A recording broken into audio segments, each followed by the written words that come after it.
ನಮಸ್ಕಾರ ಮಿತ್ರರೇ. ಬಹಳ ಶೆಕೆ ಉಂಟು. ಇವತ್ತು ಯಾವುದಾದರೂ ತಂಪಾದ ಒಂದು ಮೆಂತೆಕಾಳಿನ ಸಾರನ್ನು ಮಾಡೋಣ. ಹಾಗಾದರೆ ಈ ಸಾರನ್ನು ಮಾಡಲು ಬೇಕಾಗುವ ಸಾಮಗ್ರಿಗಳನ್ನು ನೋಡೋಣ ಅಲ್ಲವೇ ವೀಕ್ಷಕರೇ? ಇಲ್ಲಿ ನೋಡಿ, ಈ ಬೇಸಿಗೆ ಕಾಲದಲ್ಲಿ ನಾವು ಆದಷ್ಟು ತಂಪಾದ ಪದಾರ್ಥಗಳನ್ನು ಸೇವಿಸಬೇಕು. ಅಂದರೆ ಬಾಡಿ ತುಂಬ ಹೀಟ್ ಆಗಿರ್ತದೆ. ಆಗ ಇಂತಹ ಮೆಂತೆ ಕಾಳಿನಿಂದ ಮಾಡಿದಂತಹ ಸಾರು ಬಹಳ ನಾಲಿಗೆಗೆ ಸಹ ಟೇಸ್ಟ್ ಕೊಡ್ತದೆ. ನೋಡಿ, ಇದು ನಾನು 2-3 ಗಂಟೆಗಳ ಕಾಲ ಹೆಚ್ಚು ಸಹ ಇಡ್ಬೋದು.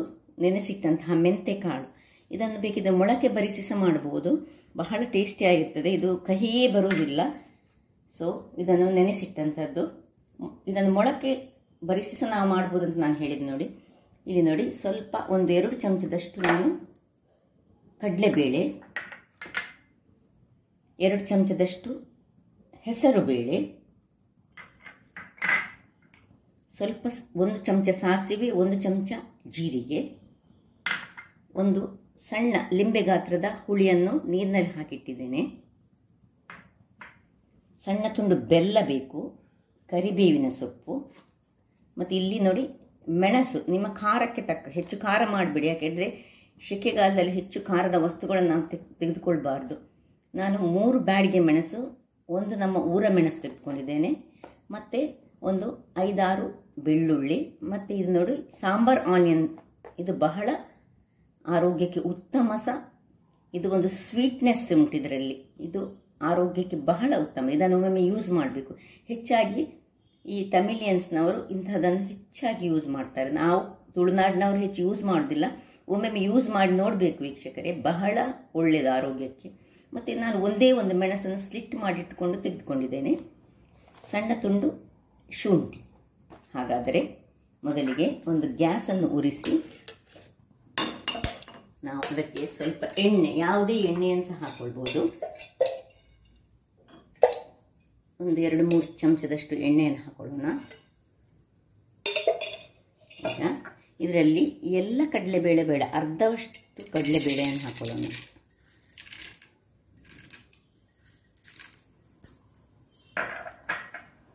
ಈ ಹೆಸರು ಬೇಳೆಯಲ್ಲಿ ಸಹ ಹಾಗೆ ಇದು ಸ್ವಲ್ಪ ಫ್ರೈ ಆಗಲಿ.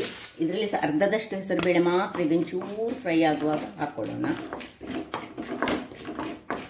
ಹೆಸರು ಬೇಳೆ ಅಲ್ಲದಿದ್ರೆ ನೀವು ತೊಗರಿ ಬೇಳೆಯನ್ನು ಸಹ ಹಾಕೊಂಡು ಮಾಡಬಹುದು. ಇದನ್ನು ನೋಡಿ,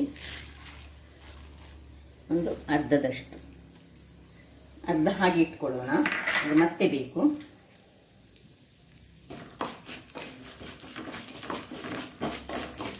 ಸ್ವಲ್ಪ ಫ್ರೈ ಆಗುವಾಗ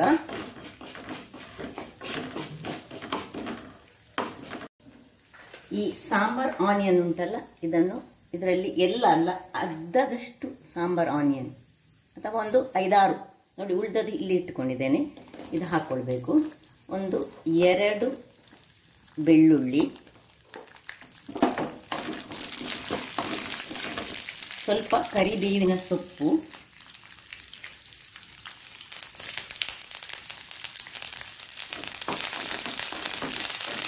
ಇದು ಬಹಳ ರುಚಿಕರವಾಗಿರ್ತದೆ. ಇನ್ನು ಇಲ್ಲಿ ನೋಡಿ, ನಾನು 4 ಮೆಣಸನ್ನು ತೆಗೆದುಕೊಂಡಿದ್ದೇನೆ. ನಿಮಗೆ ಖಾರ ಹೆಚ್ಚು ಬೇಕಿದ್ರೆ ಹೆಚ್ಚು ತೆಗೆದುಕೊಳ್ಬೋದು. ಮತ್ತು ನಾನು ಗ್ರೀನ್ ಚಿಲ್ಲಿ ಸಹ ತೆಗೆದುಕೊಂಡಿದ್ದೇನೆ.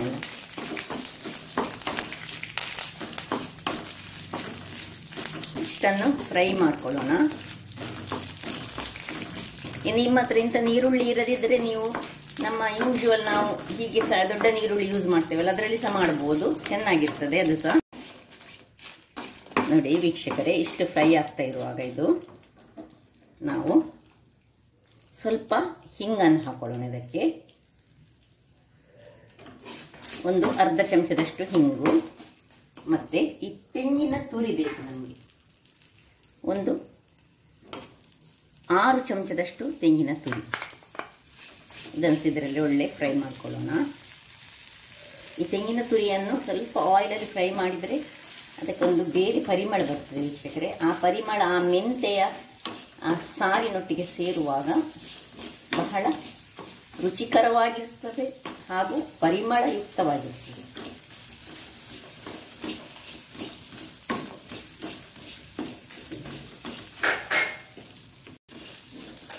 ವೀಕ್ಷಕರೇ, ಇಷ್ಟು ಫ್ರೈ ಆಗ್ತಾ ಇರುವಾಗ ನೋಡಿ ಒಂದು ಸ್ವಲ್ಪ ಹಳದಿ ಪುಡಿ ಹಾಕೊಳ್ಳೋಣ. ಇದಕ್ಕೆ ಒಂದು ಅರ್ಧ ಚಮಚದಷ್ಟು ಅಥವಾ 1/4 ಚಮಚದಷ್ಟು ನೋಡಿ ಸ್ವಲ್ಪ ಹಾಕೊಂಡು ಇದನ್ನು ಆಫ್ ಮಾಡಿಕೊಳ್ತಿದ್ದೇನೆ. ಇದನ್ನು ತಣ್ಣಗಾಗಲಿಕ್ಕೆ ಬಿಡೋಣ. ಸಾಕು, ಇದು ಇದರಲ್ಲಿ ಈಗ ತಣ್ಣಗಾದ್ಮೇಲೆ ಇದನ್ನು ನಾವು ಗ್ರೈಂಡ್ ಮಾಡಲಿಕ್ಕೆ ಉಂಟು.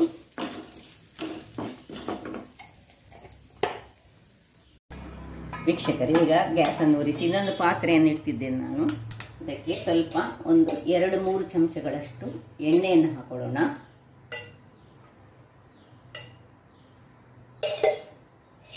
ಎಣ್ಣೆ ಬಿಸಿಯಾಗಿದೆ ನೋಡಿ. ಈಗ ಸಾಸಿವೆ ಹಾಗೂ ಜೀರಾ 2 ಸಹ ಹಾಕ್ಕೊಳ್ತಿದ್ದೇನೆ ನಾನು.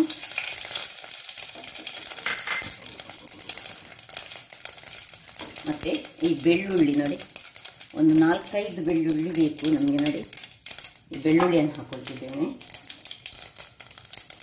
ಈ ಉಳಿಸಿಟ್ಟಂತಹ ಕಡಲೆಬೇಳೆ, ಸ್ವಲ್ಪ ಉಳಿಸಿಟ್ಟಂತಹ ಹೆಸರುಬೇಳೆ,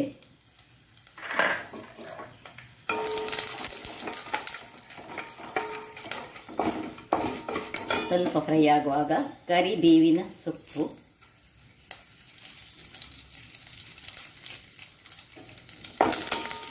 ಸ್ವಲ್ಪ ಹೆಚ್ಚೆ ಹಾಕೊಳ್ಳಿ. ಕರಿಬೇವಿನ ಸೊಪ್ಪು ಒಳ್ಳೆ ಪರಿಮಳ ಕೊಡ್ತದೆ.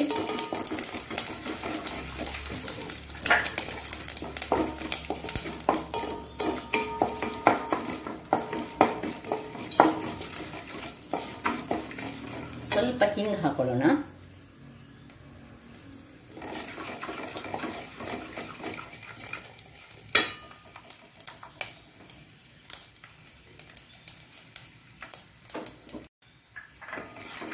ಇಷ್ಟು ಕಾಯುವಾಗ ಹೆಚ್ಚಿಟ್ಟಂತಹ ಶುಂಠಿ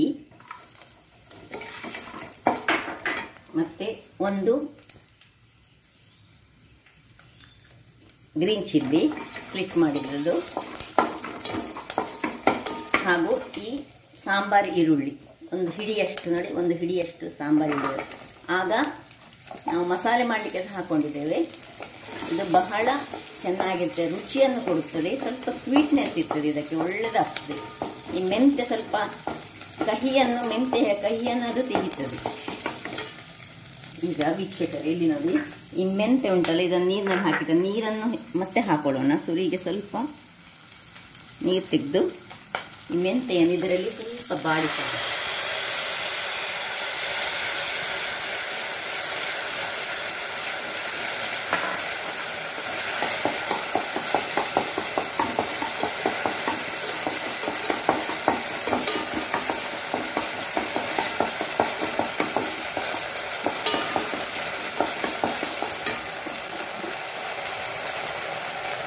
ಈಗ ರುಚಿಗೆ ತಕ್ಕಷ್ಟು ಉಪ್ಪನ್ನು ಹಾಕೊಳ್ತಿದ್ದೇನೆ.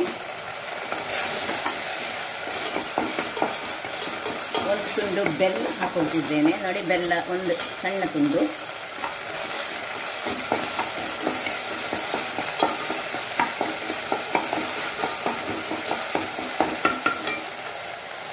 ಇದರಲ್ಲೇ ಸ್ವಲ್ಪ ಇದು ಫ್ರೈ ಆಗಬೇಕು. ಮೆಂತೆ ಕಹಿ ಬರಬಾರ್ದು, ಅದಕ್ಕೋಸ್ಕರ ನಾವು ಬರುವುದಿಲ್ಲ, ಏನು ಕಹಿ ಬರುವುದಿಲ್ಲ, ಬಹಳ ಚೆನ್ನಾಗಿರ್ತದೆ, ಆರೋಗ್ಯಕ್ಕೂ ಬಹಳ ಉತ್ತಮ. ಈಗ ಮೆಂತೆಯ ನೀರನ್ನು ಇದಕ್ಕೆ ಹಾಕೊಳ್ತಿದ್ದೇನೆ ನೋಡಿ. ನಾನು ನೆನೆಸಿಟ್ಟ ಮೆಂತೆಯ ನೀರು, ಇನ್ನು ಹುಳಿಯ ನೀರು, ಹುಳಿ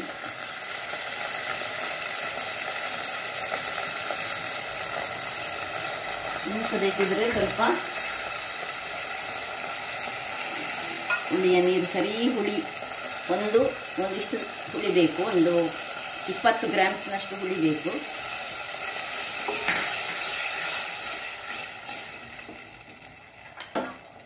ಇನ್ನು ಒಂದು ಅರ್ಧ ಗ್ಲಾಸ್ನಷ್ಟು ನೀರನ್ನು ಹಾಕೊಂಡು ಇದನ್ನು ನಾವು ಮುಚ್ಚಿಟ್ಟುಕೊಂಡು ಬೇಯಿಸೋಣ ನೋಡಿ. ಈಗ ಇಲ್ಲಿ ನೋಡಿ, ಇದು ಒಳ್ಳೆ ತಣ್ಣಗಾಗಿದೆ. ಇದನ್ನು ಒಂದು ಸಣ್ಣ ಮಿಕ್ಸಿ ಜಾರಿಗೆ ಹಾಕಿ ಇದರದ್ದು ಮಸಾಲೆ ಮಾಡಿಕೊಳ್ಳೋಣ. ಸ್ವಲ್ಪ ನೀರು ಹಾಕಿ ಒಳ್ಳೆ ಫೈನ್ ಪೇಸ್ಟ್ ಆಗಬೇಕು.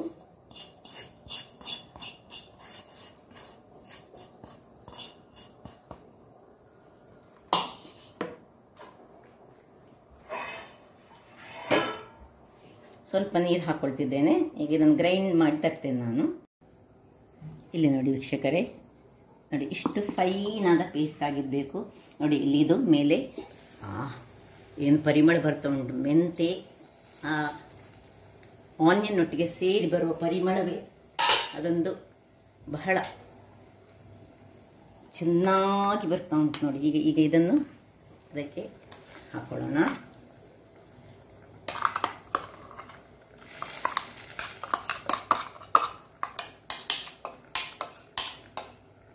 ಆ್ಯಕ್ಚುಲಿ ನಿಮಗೆ ಈ ಕಡಲೆಬೇಳೆ ಮತ್ತು ಹೆಸರು ಬೇಳೆ ಬೇಡದಿದ್ರೆ ಅದನ್ನು ಸ್ಕಿಪ್ ಮಾಡ್ಬೋದು. ಆದರೆ ಇಷ್ಟು ಸ್ವಲ್ಪ ದಪ್ಪ ಬರಲಿಕ್ಕೋಸ್ಕರ, ನಮ್ಮ ರಸ ದಪ್ಪ ಬರಲಿಕ್ಕೋಸ್ಕರ ನಾವು ಇದನ್ನು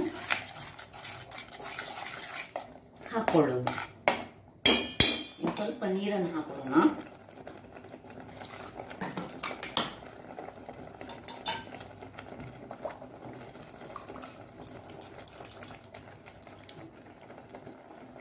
ಹೆಚ್ಚು ದಪ್ಪ ಮಾಡಲಿಕ್ಕಿಲ್ಲ ಸಾರು, ನೀರು ಸಹ ಮಾಡಲಿಕ್ಕಿಲ್ಲ, ಹದದಲ್ಲಿ ಇಟ್ಟುಕೊಳ್ಬೇಕು ಇದನ್ನು.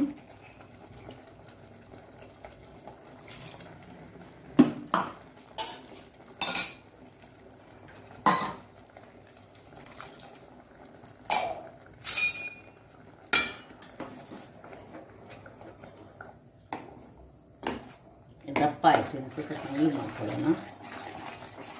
ಈ ಹದದಲ್ಲಿ ನಾವು ಉಪ್ಪೆಲ್ಲ ಚೆಕ್ ಮಾಡಬೇಕು. ಸ್ವಲ್ಪ ನಾವು ಬೆಲ್ಲ ಹಾಕಿದ್ದೇವೆ, ಅದನ್ನು ಸಹ ಚೆಕ್ ಮಾಡಿಕೊಳ್ಬೋದು. ಬಹಳ ರುಚಿಕರವಾಗಿರ್ತದೆ. ಒಮ್ಮೆ ಟ್ರೈ ಮಾಡಿ ಮಿತ್ರರೇ.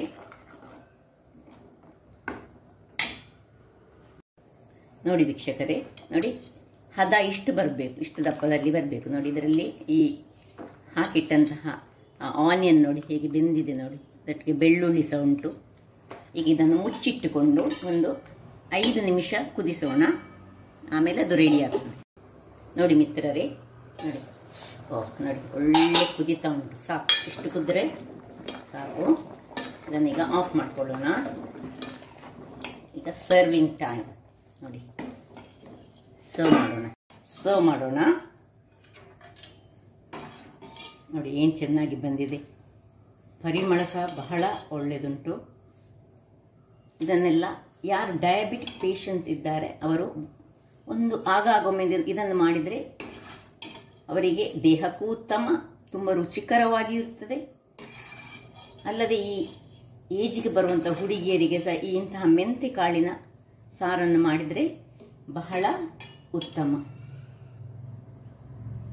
ಅದಕ್ಕೆ ನಿಮ್ಮ ಹತ್ರ ಕೊತ್ತಂಬರಿ ಸೊಪ್ಪಿದ್ದರೆ ಅದನ್ನು ಸಹ ಮೇಲೆ ಉದುರಿಸಿ ಗಾರ್ನಿಷ್ ಮಾಡ್ಬೋದು, ಒಳ್ಳೆದಿರ್ತದೆ.